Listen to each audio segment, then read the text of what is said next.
آخر کو اللہ نے اولاد ہی ایسی افلاطون دی تھی، بیچاری کرتی بھی تو کیا۔ ماہا تو سمجھدار تھی، سلجھی تھی، لیکن حور تو توبہ توبہ تھی۔ جوانی میں ہی بیوگی کے بعد انہوں نے ہی ماں اور باپ دونوں بن کر پالا تھا۔ ماہا تو خیر سمجھدار تھی، معاملے کی نزاکت کو سمجھتی اور ہمیشہ ان کا ہاتھ بٹاتی، پر حور اس کی شرارتوں سے تنگ تو نہیں، البتہ پریشان ضرور تھی، اور اس کی سب سے بڑی وجہ محترمہ حور صاحبہ کا بغیر رکے اور بغیر سوچو بولنا تھا۔ وہ اس کو کتنا بھی سمجھاتی، لیکن وہ بہت عقل مندی سے دائیں کان سے سن کر لبیک کہتی اور بائیں کان سے نکال کر اللہ حافظ۔ کمرے میں آتے ہی اس نے بیگ زور سے بیڈ پر پھینکا تھا اور خود کو بھی بیڈ پہ سیدھا گرایا تھا۔ یہ کیا طریقہ ہے حور، ایسے تھوڑی نہ لیٹتے ہیں بچے۔ ماہا جو کمرے کی سیٹنگ کر رہی تھی اور بیڈ شیٹ کو سیٹ کر کے سیدھی ہوئی تھی، اپنی محنت کے ضائع ہونے پہ تعصب سے حور کو دیکھا۔ یہ اماں مجھ سے خائف کیوں رہتی ہیں؟ چھت کو گھورے وہ اتنے سنجیدہ انداز میں پوچھ رہی تھی کہ ماہا کو تشویش ہوئی۔ ایسا کیوں کہہ رہی ہو حور؟ اور اماں تم سے خائف نہیں رہتی، بس تم انہیں تنگ مت کیا کرو، جو کہتی ہیں مان لیا کرو، تابیداری کرو گی تو کیوں کر خائف رہیں گی تم سے؟ پیار سے اسے بالوں میں ہاتھ پھیرتی وہ اسے سمجھا رہی تھی۔ یار وہ بیڈ پہ آٹھ کر بیٹھی۔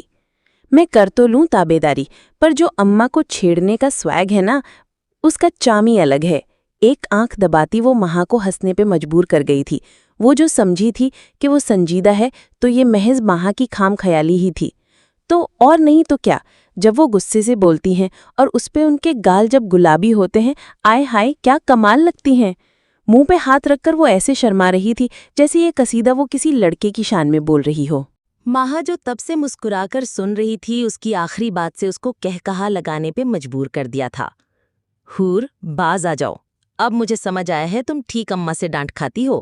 چلو شاباش، اب اپنی باتوں کو بریک لگاؤ اور نیچے لنچ کی تیاری کے لیے آ جاؤ۔ روم کو فائنل ٹچ دے کر وہ نیچے کی جانب آ گئی تھی، جبکہ پیچھے حور اوکے باس کہتی منہ ہاتھ دھونے کی غرض سے واش روم کی جانب بڑھی۔ گھر کی بربادی کے آثار نظر آتے ہیں، بدلے بدلے میرے سرکار نظر آتے ہیں۔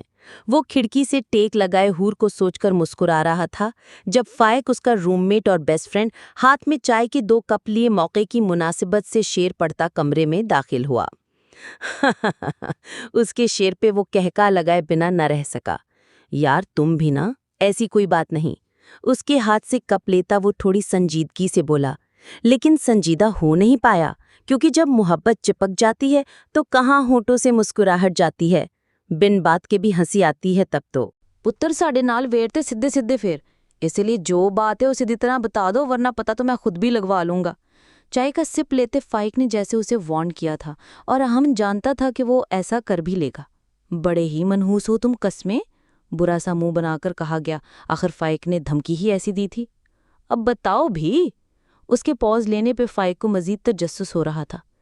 ریسٹورنٹ میں دیکھا آج اسے، بالکل اپنے نام کی طرح خوبصورت تھی۔ گہرا سانس لے کر اس نے بات کا آغاز کیا، پھر چپ کر گیا۔ اور نام کیا تھا؟ ایک اور سوال آیا۔ حور۔ لبوں نے جنبش کی۔ اوہو! فائق کی ہوٹنگ پہ اس نے سخت چینوں سے اسے گھورا، جس پہ اس کی اوہو کو بریک لگی۔ لیکن ایک مسئلہ ہے۔ چائے پیتے اس نے دوبارہ وہیں سے تسلسل جوڑا۔ کیا؟ اس کو فوجی پسند نہیں۔ ہائے کتنا دکھ تھا آہان کے لہجے میں، کوئی اس سے پوچھتا۔ کیا؟ آہان کی بات سن کر اس کے منہ سے بے اختیار چیخ نکلی تھی، کیونکہ پاکستان میں تو کم از کم ایسا نہیں ہو سکتا کہ کوئی فوجیوں کو ناپسند کرتا ہو۔ اس کے شوق پہ وہ بس اتنا ہی بولا کیونکہ فائق کا ریاکشن پہلے سے جانتا تھا۔ لیکن کیوں یار، ویسے والے ناپسند نہیں ہیں۔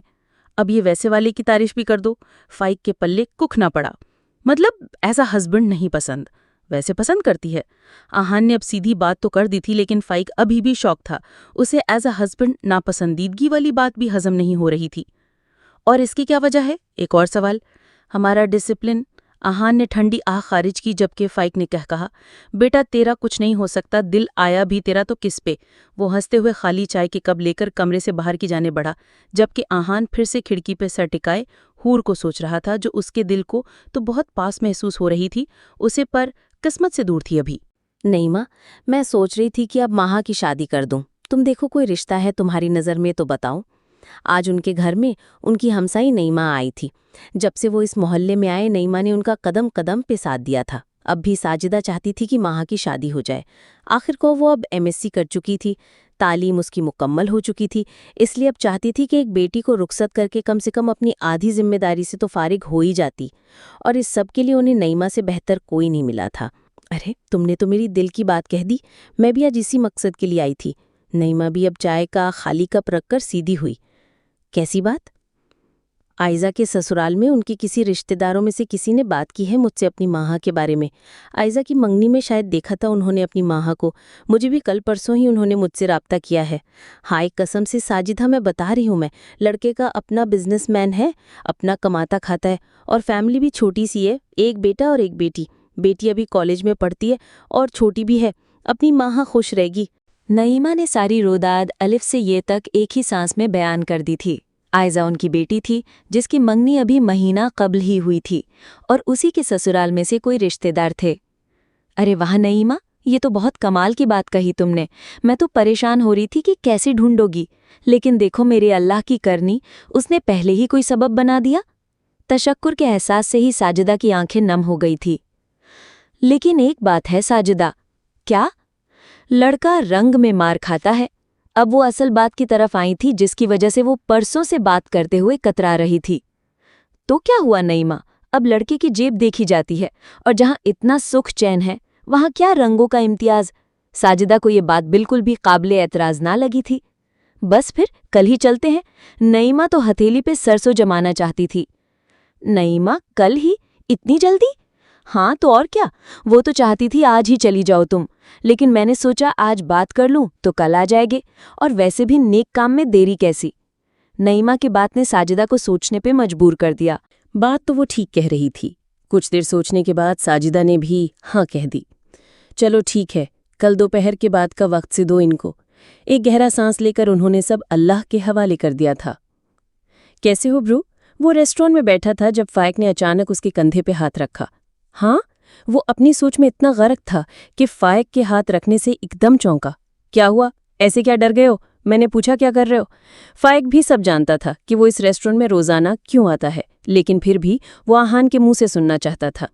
اقرار تو وہ سن چکا تھا، اب وہ بے تابیوں کے قصے سننے کا متمنی تھا۔ کچھ نہیں، کیا ہونا ہے، چھٹیاں ختم ہونے والی ہیں تو سوچ رہا ہوں یادیں بنا جاؤں۔ بات کرتے کرتے بے اختیار اس کی نظر اس ٹیبل پہ گئی تھی جہاں وہ بیٹھتی تھی، جو کہ افسوس پچھلے 4 روز سے خالی ہی تھی۔ شاید وہ یہاں روز نہیں آتی تھی جب ہی آہان کو مسلسل مایوسی ہو رہی تھی۔ اوہو کیسی یادیں ہیں۔ اب وہ اس کی بے تابی کے مزے لے رہا تھا جس پہ آہان نے سنجیدہ اور سپاٹ نظروں سے اسے دیکھا۔ تجھے جیسے پتہ ہی نہیں ہے نا خبیث، اب بھی نظریں سپاٹ اس پہ گڑھی تھی۔ جانتا تھا اپنے عزیز از جان دوست کی خباثت کو۔ اوئے یہ اس کے نہ آنے کا غصہ مجھ معصوم پہ مت نکال۔ فائٹ تانا اپنی غلطی ماننے والا تھا، الٹا اس پہ چڑھ دوڑا۔ بیٹا میں جس کا غصہ ہے اسی پہ نکال رہا ہوں، اور اس سے پہلے کہ وہ اور کچھ کہتا دائیں سائڈ پہ نسوانی ہنسی کی آواز گونجی تھی، اور اس ہنسی کو تو وہ لاکھوں میں پہچان سکتا تھا۔ بے اختیار اس کی نظر اسی ٹیبل پہ گئی اور وہیں تھمسی گئی تھی۔ وہ وہیں پہ بیٹھی تھی۔ آج کتنے دنوں بعد وہ اسے دیکھ کر اپنی آنکھوں کی پیاس بجھا رہا تھا۔ اسے سچ میں محسوس ہو رہا تھا جیسے وقت رک تو نہیں پر شاید بہت سست رفتار سے بڑھ رہا ہے۔ وہ بھول گیا تھا کہ وہ ابھی کچھ دیر پہلے کتنا فرسٹریٹڈ تھا، جو فائق پہ غصہ کر رہا تھا۔ اسے کچھ ہوش نہیں تھا کہ ارد گرد کون بیٹھا ہے اور فائق اب اسے کیسے مسکرا کر اس کی دیوانگی دیکھ رہا ہے۔ اس کے لیے تو جیسے سب کچھ رک گیا تھا، پوز ہو گیا تھا، سائڈ سے سب کچھ وینش ہو گیا تھا۔ ایک سفید دھوئے میں اب صرف وہ تھا اور اس کی حور۔ آہان جو تب سے آہان کو آوازیں دے رہا تھا، لیکن وہ سمن بکمن بنائے ایک ٹک ایک ہی جگہ لو دیکھ رہا تھا۔ مجبوراً فائق قدرے اونچی آواز میں بول کر اس کا کندھا ہلایا۔ وہ جو اپنی فینٹیسی میں کھویا ہوا تھا فائق کے کندھا ہلانے پہ چونکا۔ کیا ہے؟ جھنجھلا کر جواب آیا، کیونکہ وہ اس وقت تو کم از کم خلل نہ چاہتا تھا۔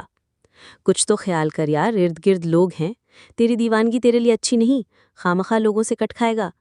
فائق اسے سمجھا رہا تھا جو شاید ابھی سمجھنے سے قاصر تھا۔ ہاں ایویں کٹ کھاؤں گا؟ اتنے سال جان ماری فوج میں، اب کٹ کھاؤں گا نہیں کھلاؤں گا۔ آہان نے فخریہ انداز میں کالر جھاڑے۔ ارے جلدی جاؤ، وہ اٹھنے لگی ہے۔ ان کو اٹھتا دیکھ کر فائق نے اسے متوجہ کیا۔ کہاں جاؤں؟ دل کی بات دل میں ہی رکھو گے، جاؤ جا کر بولو۔ فائق کا دل کیا اس کی عقل پہ ماتم کرے۔ یار میں کیا بولوں گا؟ یہی بہن جی کہ آپ کی شادی پہ ٹینٹنگ کا کام ہو تو بتائیے گا، میں سر انجام دوں گا۔ فائق کا دل کیا سامنے بیٹھے شخص کا سر پھاڑ دے۔ ابے آلو کے پٹھے، جا کر بول اس سے کہ تو اس سے شادی کرنا چاہتا تھا اور دیوانگی کی حد تک چاہتا ہے۔ اگر اب نہیں بولو گے نا تو چھٹیوں کے بعد جب اگلی چھٹیوں پہ آؤ گے تو تیار رہنا اس کے بچوں کے ماموں بننے کے لیے۔ فائق کا دل کر رہا تھا آہان کو ایک لگائی دے، کہیں سے نہیں لگ رہا تھا اسے سوارڈ آف آنر ملا ہوا ہے، لیکن یار وہ ابھی بھی کنفیوز تھا۔ اٹھ اتنی موٹیویشن کا بھی کوئی فائدہ نہیں ہوا۔ تو فائق نے بمشکل اسے اٹھا کر کھڑا کر کے اس کے سامنے کیا۔ وہ جو مینٹلی طور پہ بالکل بھی پریپیئرڈ نہیں تھا، یوں اچانک کھڑے ہونے پہ گھبرا گیا۔ سامنے سے ہی وہ فون پہ ٹائپ کرتی آ رہی تھی۔ اس کے قریب آنے پر اس نے اپنا گلا کھنکھارا، چہرے پہ ہوائیاں صاف اڑی ہوئی تھی۔ السلام علیکم، میں آرمی میں ہوں۔ اس کے قریب آنے پہ وہ کنفیوز سا اتنا ہی بولا۔ آجر اس کا پہلا پرپوزل بلکہ پہلی بار کسی لڑکی سے ملاقات تھی، اور وہ اللہ کا نیک بندہ پہلی ہی ملاقات میں سیدھا پیشے پہ آ گیا تھا۔ پیچھے بیٹھے فائق نے اپنے سر پہ ہاتھ مارا۔ الو کا، ہونٹوں سے گالی نکلنے کو بےتاب جسے اس نے مشکل سے ہی روکا۔ وہ جو سیدھی اپنے دھیان میں چل رہی تھی، یوں اچانک کسی کے سامنے آ جانے پہ اگر اپنے قدم نہ روکتی تو اس کے سینے سے ایک دھماکے دار تصادم متوقع تھا۔ ابھی وہ اس کے سامنے یوں اچانک آ جانے کے شوق سے نہ نکلی تھی کہ سامنے سے ایسی بکواس حور کا تو سن کر میٹر گھوم گیا۔ تو کیا چاہتے ہیں آپ؟ 21 توپوں کی سلامی دوں آپ کو یا سلیوٹ پیش کروں؟ وہ جو اس کی خاموشی سے ہمت باندھتا بولنے کو مزید الفاظ ڈھونڈ رہا تھا، اس کی بات سن کر پہلے حیران اور پھر مزید کنفیوزڈ ہو گیا تھا۔ نہیں وہ ابھی وہ ہکلاہٹ میں کچھ بولنے ہی لگا تھا، حور نے اس کی بات پھر سے کاٹ دی۔ وہ کیا؟ ماشاءاللہ سے ایسے معتبر پیشے سے تعلق ہے آپ کا، لیکن مجال ہے جو اپنے ٹھرک پن میں آپ نے اس کا بھی لحاظ کیا ہو۔ ماتھے پہ تیوری چڑھائی وہ اسے گھور رہی تھی۔ آئندہ میری راستے میں یوں مت آنا، میں اینا ٹینا نہیں جو تم جیسے لوگوں کی راہ میں بچھی جاتی ہے۔ خبیث نہ ہو تو اپنے پیشے کا بھی خیال نہیں کرتے تم لوگ۔ ابھی منہ سے بتا رہی ہوں، اگلی بار ایسا سبق سکھاؤں گی کہ یاد رکھو گے۔ اسے انگلی سے وارن کرتی وہ سائڈ سے نکلتی چلی گئی تھی۔ مشل اور ردا تو پہلے ہی جا چکی تھی، جبکہ وہ ہکا بکا سا پیچھے کھڑا ریسٹورانٹ میں بیٹھے لوگوں سے نظریں چرا رہا تھا۔ سب تیرا قصور ہے۔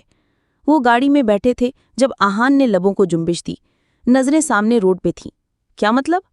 نہ تو مجھے آگے کرتا، نہ میرا امیج اس کے سامنے برا بنتا، نہ وہ مجھے یوں ذلیل کر کے جاتی۔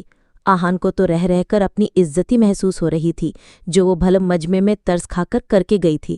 وہ تو سوچ بیٹھا تھا دوبارہ اس ریسٹورانٹ میں نہیں جائے گا، اور اس سب کا قصوروار اس کی نظر میں صرف فائق تھا۔ میری غلطی؟ فائق کو تو شوق ہی تو لگا تھا۔ او بھائی، تیری اپنی غلطی تھی۔ تجھے کس بے وقوف نے کہا تھا پہلی ہی ملاقات میں، بلکہ پہلی ہی بات پیشے کی کر، اور وہ بھی وہ پیشہ جس کو وہ ایز اے ہسبینڈ پسند نہیں کرتی۔ ساری تیری زبان کی غلطی ہے۔ فائق کو بھی کہاں گوارا تھا خود پر بات لینا۔ اچھا بس آئندہ میں اس کے پاس جاؤں گا ہی نہیں۔ نہایت ہی بزدلانہ فیصلہ ہے، بجائے تو اسے ایز اے چیلنج ایکسیپٹ کر۔ ابھی وہ بات ہی کر رہا تھا جب اس کی بات کو آہن نے بیچ میں ہی ٹوکا۔ Shut up Faiq, she is my love not a challenge. وہ غصے سے اسے گھور رہا تھا، اور وہیں فائق کو اس کی شدت کا اندازہ ہو گیا۔ Okay relax, I am sorry. اپنے کانوں کو ہاتھ لگاتا وہ واقعی نادم تھا، جبکہ آہان نے غصے سے منہ موڑ لیا تھا۔ ابھی وہ فائق سے کوئی بھی بات نہیں کرنا چاہتا تھا۔ اماں کہاں جا رہے ہیں؟ وہ یونی سے واپس آئی تھی، آج بھی تھوڑی لیٹ ہو گئی تھی، اس لیے جو گرج چمک وہ اماں کے نادلوں سے متوقع کر رہی تھی وہ آج دروازے پہ اسے نہ ملا تھا، بلکہ الٹا وہ اسے تیار ہوتی نظر آ رہی تھی۔ وہ سوائے نعیمہ فلا کے گھر کسی کے گھر نہیں جاتی تھی، اور ان کے گھر جانے کے لیے ایسا اہتمام بھی کبھی نہیں ہوا تھا، اس لیے حور کا متجسس ہونا لازم تھا۔ لو، میں تمہارا ہی انتظار کر رہی تھی۔ حور کی آنے پہ انہوں نے بڑے پیار سے اس سے بات کی۔ حور تو ایک دم حیران ہو گئے۔ اماں کا یہ روپ کہاں دیکھا تھا اس نے؟ اچھا میری جان، میں ذرا نعیمہ کے ساتھ ماہا کے لیے رشتہ دیکھنے جا رہی ہوں، تم پیچھے اپنا اور ماہا کا خیال رکھنا، اور بہن کو تنگ نہیں کرنا، ٹھیک ہے نا؟ واپسی پہ کوئی شکایت نہ سنوں، ٹھیک ہے نا؟ اس کی ٹھوڑی کو پیار سے چھوتی وہ دروازے کی جانب بڑھ گئی۔ اقرا، وہ جو اماں کے طرز مخاطب پہ حیران ہو رہی تھی، رشتے والی بات سن کر ایک دم خوش ہو گئی۔